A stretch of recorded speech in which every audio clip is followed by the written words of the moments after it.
Greetings, boys and girls. Welcome to my YouTube channel.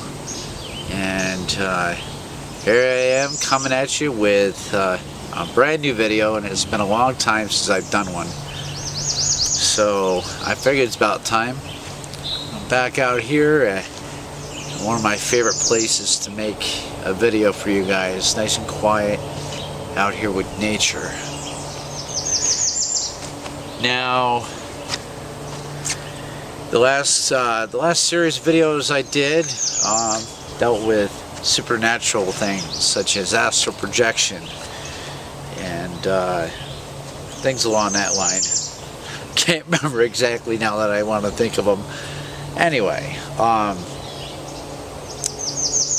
so I wanted to kind of continue with talking on matters of alternate realities. I mean, realities other than the one that we see here. I mean, this is nice and all, this is a really great place to be, but what about other alternate realities? Ones that humankind would largely cast off as nonsense or folly or fantasy. The things that you and I have come to realize on some certain level, that these planes of reality and existence do exist, running parallel to our own time frame, but yet they're alternate for a reason. They're not exactly like this place. How are they seen, though? In what way are they seen? We know that they're not the same as this reality. We're seeing the same things, you know, like the trees around, you know, everything around me right here. We're seeing these same things, but from what I've been told and from what I have been able to see in my own meditations, you're kind of looking at it through a different lens or some type of filter, because, you know, you're seeing the same world, but you're not seeing it the same way. It's from some sort of different, altered perspective. So then, therefore, what can be gleaned or learned from this experience of being in these alternate realities? What can we do? You know, what can we do while we're there? Well, one thing that I've learned about astral projection in particular is that things can be done there. You do things over there that can be manifested back here in this realm, in this reality. Matter of fact, you can make things happen a lot quicker that way. By going over there, you do something over there, come back to this reality. Let's say, you know, for argument's sake, within a week, what you constructed over there happens here. Maybe not even a week, maybe a day. But whatever the time frame is, from what I've heard and learned, that's one of the things that can be done over there. I've read it somewhere that some of history's greatest authors, musical composers, have gotten their material while in astral projective states or lucid states, such as lucid dreaming. It's another video I covered. But so again, what sorts of things can we do there that we would want to have manifested here? And keep in mind, it's, you know, we've got to go for quote-unquote realistic things. I mean, what, are we going to go over there and you know, create a winning lottery ticket, come back here and win $1 million? No, that's not. Now that really is fantasy. That's not that's not reality, you know. But you know, it strikes me, why do we believe in that? I mean, why do we believe in this stuff so strongly when, you know, there's a large section of humankind that just kind of writes that off? Nah, that's fantasy, it's folly, it's not real, it's you know, it's not there. You know, like the inward seeking, the inward journey that we all take.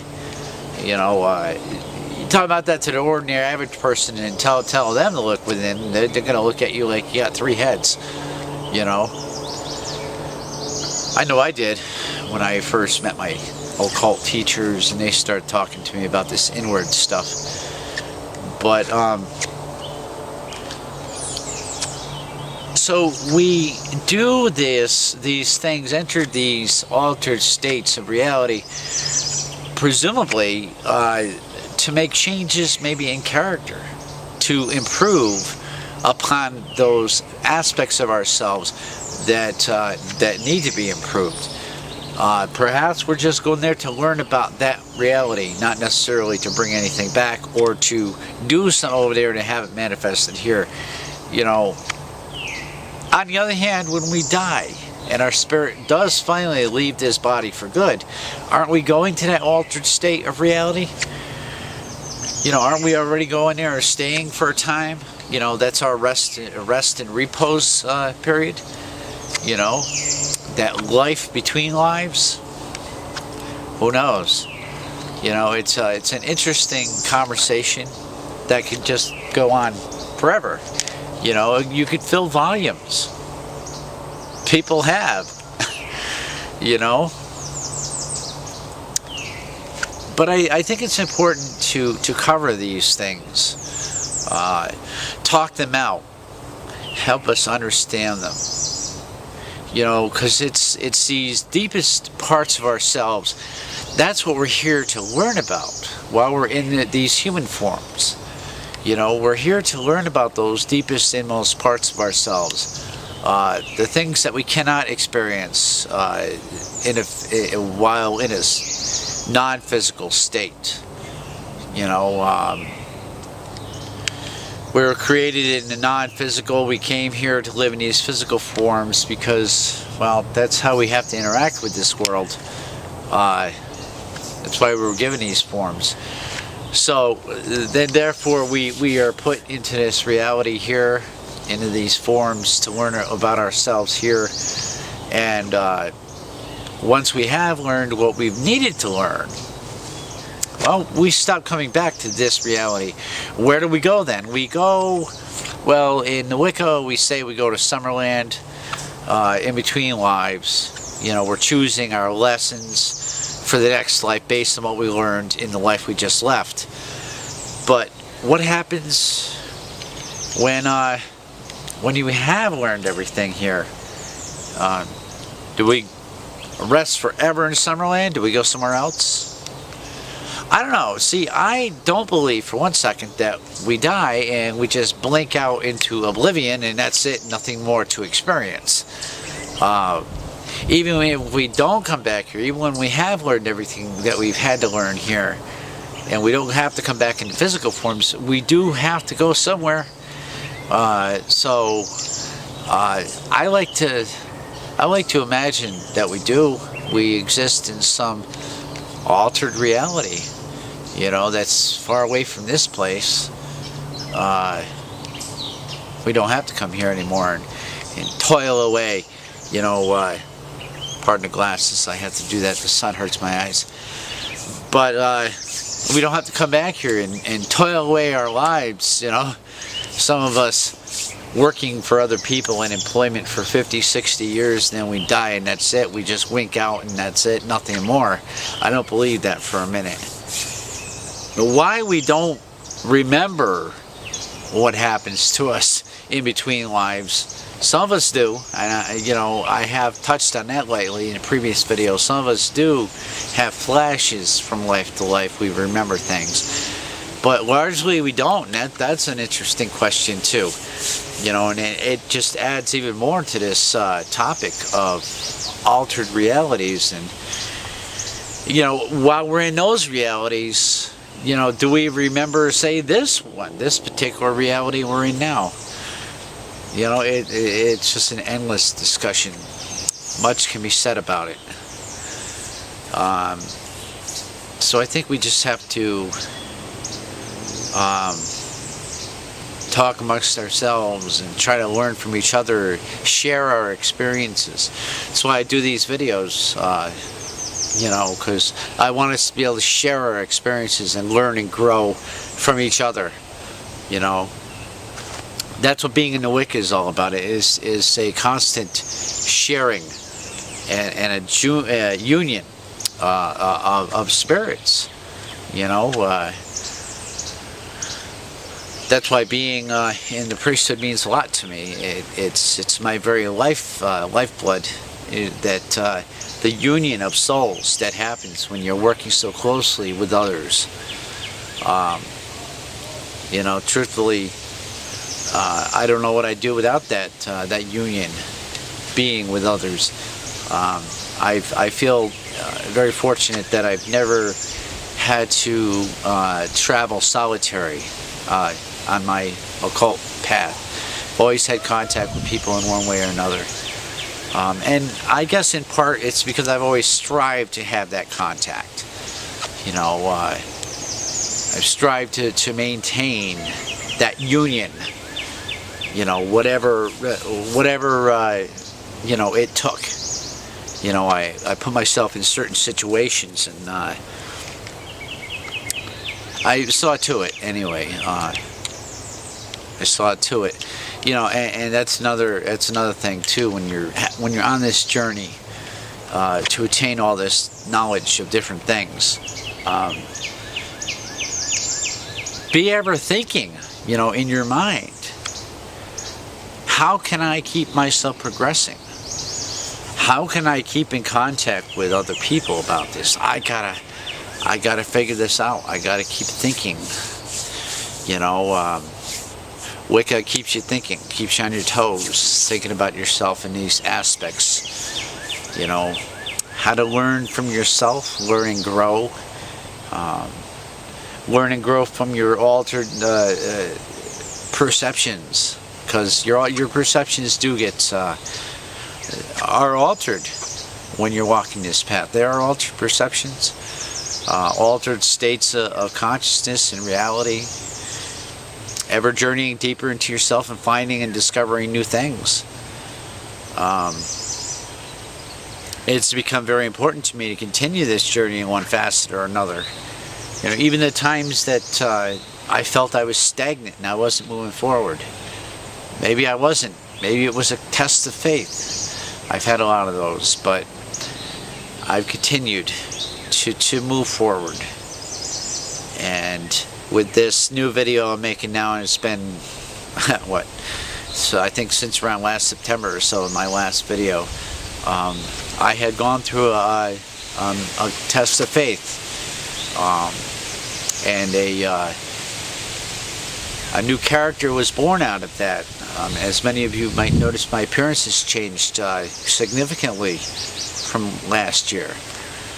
I had to go through sort of a transformative period.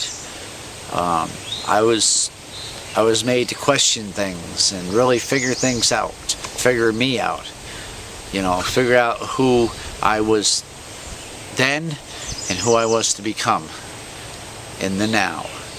And I'm still and always the high priest, but the high priest has ever got to evolve. He ever has to evolve as his spirit changes and grows, waxes and wanes like the moon. I have to keep going, and so I go, and I make these videos for you guys and for myself too. I'm learning too as I make these, as I talk and work my way through my own thoughts and perceptions and bring them to you. I learn from them too. As many of you know who have been following my channel for a while, you watched my earlier videos up to my more recent ones. There's been changes in how I present myself and things that I talk about. You know, it's difficult at times, you know, to being in my path and being in the Wicca faith. It's difficult sometimes to know what I can say and what I can't Unfortunately, we do have our secrets in the priesthood, and there is a lot of stuff I can't say. But for that which I can say and that which I can express, I bring to you. And I bring to you from my true self and who I really am. You know, I'm not afraid to say when I don't know something. You know, there's a lot of things that I don't know. And there's a lot of things I do know, a lot of things I'm still learning about, and I'm always learning. You know, we're always learning and growing and changing. That's another aspect of the growth cycle within our spirits. We're always learning. You never stop learning. You never stop learning. The day that you leave this incarnation and you don't come back and get reincarnated into another physical form, your learning is complete. And your spirit, I'm told, or I've come to understand, your spirit ascends to the universe where become pure energy beings, I guess.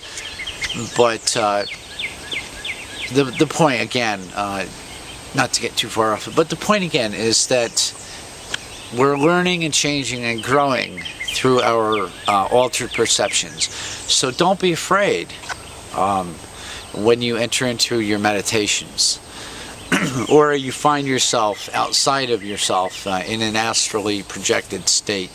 Don't be afraid, you know, recognize this as a growth cycle, another plane of reality to learn from. You know, you want to move with that. You want to keep yourself growing. You never want to stagnate your growth for very long. You may want to stop and smell the roses, so to speak. Stop and smell the roses. You know, learn from those roses. You know, the different kinds of roses there are. You know, from a metaphorical point of view.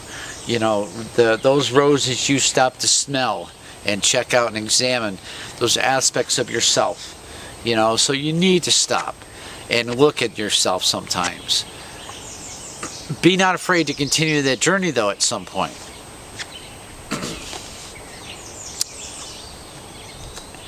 And always remember that it is all about you in this learning experience. You could choose to share it with others. Maybe there's a lot of you who have joined up with covens, you know, and you're sharing the union of souls yourself with your practices with other people, but in your own time. And when you're not with your coven, don't let that stop you from continuing that journey within yourself. Because as much as it is a union of souls when you're in that group, and there's a lot of stuff you can do together spiritually as a group, you're still going to have those aspects of yourself that you need to learn by yourself. There's much that can't be done for you. There's much of your spiritual journey that cannot be done for you. And if you can learn from that in itself, and learn that there is a certain amount of growth that you need to do on your own that can't be done for you or can't be done with others because it's such a personal journey, the easier the growth cycle is going to be.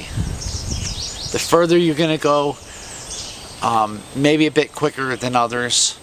Some things you're going to have to pull back and walk slower about, you know, but always keep in mind this is your journey. This is your journey. You go as far and as fast as you feel is comfortable for you. Never let somebody tell you that it's fantasy or folly to be doing it, because it's not. Examining the self and growing from the self is never fantasy. It's never folly. And I've come to realize that myself. You know, there's lots of times, lots of conversations I've had with people, you know, that have made me question, well, is this just fantasy? You know, the That Queen song, is this, you know, is this the real life or is this fantasy? Caught in a landslide, no escape from reality, right? But there is. There is an escape from this reality, and it's in your dreams. It's in these journeys you take within yourself. That's your escape from this reality. Because this reality is what you live in. You experience it in waking life every day, all day. But your meditations, that's your special time. That's the time that you get to go within yourself and just be truly who you are and learn who you truly are. So keep that in mind, my friends. Keep that in mind, boys and girls. Don't get afraid of yourself. Question yourself. Questioning is fine. Questioning keeps you ever seeking. But, and here's another good point. Don't question something to the point of stagnation. I've talked about being stagnant. That's one of the things you want to try to avoid. If you're questioning, if you question something for a long time and you can't really seem to find an answer, you must learn, there's some things you must learn to simply accept. Like the Lord and the Lady of our worship in the Wicca. You know, I've been presented quite a few times from people that I've met. You know, well, where did they come from? You know, why? Why are they who they are? You know, why is she the giver of life? You know, why? There's that eternal question. Why? There are just some things that a person, when you're walking this type of path of spirituality, there are certain things in that spirituality that you're going to have to come to learn to simply accept. And that's called faith. And that's really the cornerstone of walking any path of spirituality is faith. You know, and faith is a wonderful thing to have. It keeps you going. It makes you realize that there is some force greater than yourself that has created all this around you and created you, giving you certain material benefits, things to carry you through your life. And all of us, we have our own particular set of things that have been given to us that we can use in this reality. That's why I suppose we need to learn from the other realities. What have we been given over there? You know, have we been given any particular lesson sets, any tools, any gifts or abilities over there? I like to think that we have been given stuff to learn from. You know, things that would continue our inward pursuits, our learning deeper aspects of ourselves, to solidify that union with ourselves, and thus when we're working in groups and covenants and speaking on that, and thus we can solidify the union we have with the others. It's a very powerful thing, all of this whole wonderful spiritual journey. It's a wonderful thing to behold. And again, on matters of why, the eternal question why, if you're going to spend your entire life asking why, you're probably never going to find an answer for that question. Sure, there's lots of things that you can ask why about that you can find answers for, but again, there's always going to come a topic, a certain question you have. For instance, about the gods themselves. Well, where did they come from, and why have they been established as such? You know, that's one of those eternal questions that could have a myriad of answers and have no answer at all. And must learn to accept those things. But anyway, I've kept you long enough on this video, so I'm going to wrap up. I've just given you quite a bit to think about, I think. I know when I do these videos and I talk, I give myself a lot to think about. You know, as I said, I keep learning and changing and growing when I make them. So, until next time, you know what to do. Leave your comments under the video and we'll talk about it. So, I wish you blessed be, merry part, and may the four winds be with you.